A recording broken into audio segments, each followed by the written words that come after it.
Hi, welcome back to another story world. నేను చెప్పబోతున్న చిన్న చందమామ కథ పలుకుబడి. అనగా అనగా చంద్రావతి నగరంలో భూమయ్య అనే వ్యక్తికి ఒకే ఒక కుమారుడు గోపయ్య. గోపయ్యని చక్కగా చదివించినప్పటికీ అతడికి ఎక్కడా ఉద్యోగం లభించలేదు. అది భూమయ్యకి చాలా బాధగా ఉండేది. ఒకనాడు భూమయ్య తన కొడుకు గోపయ్యను తీసుకుని రోడ్డు వెంట వెళ్తూ ఉండగా వారికి ఆస్థాన పండితుడు రామశర్మ ఎదురయ్యాడు. బాగున్నావా భీమయ్య అని చాలా ఆప్యాయంగా పలకరించాడు.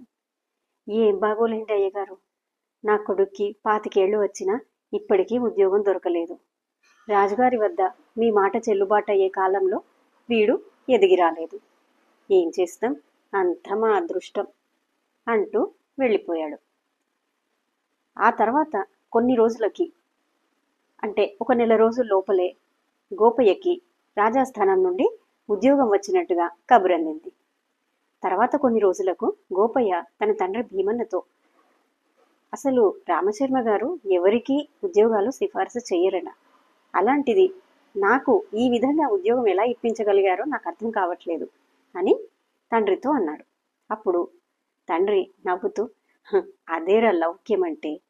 రాజుగారి దగ్గర తన పలుకుబడి తగ్గిపోతుంది అన్న అనుమానాన్ని అతని మనసులో నాటాను. అతనికి ఇష్టం లేకపోయినా రాజుగారి దగ్గర తన మాటకు పలుకుబడి తగ్గలేదు అని నిరూపించుకోవడానికైనా నీకు ఉద్యోగం ఇప్పించక తప్పలేదు అన్నాడు భూమయ్య. అది కథ. కథ కంచికి మనం ఇంటికి. మరిన్ని మంచి కథల కోసం నా ఛానల్ని సబ్స్క్రైబ్ చేసుకోండి. Thank you.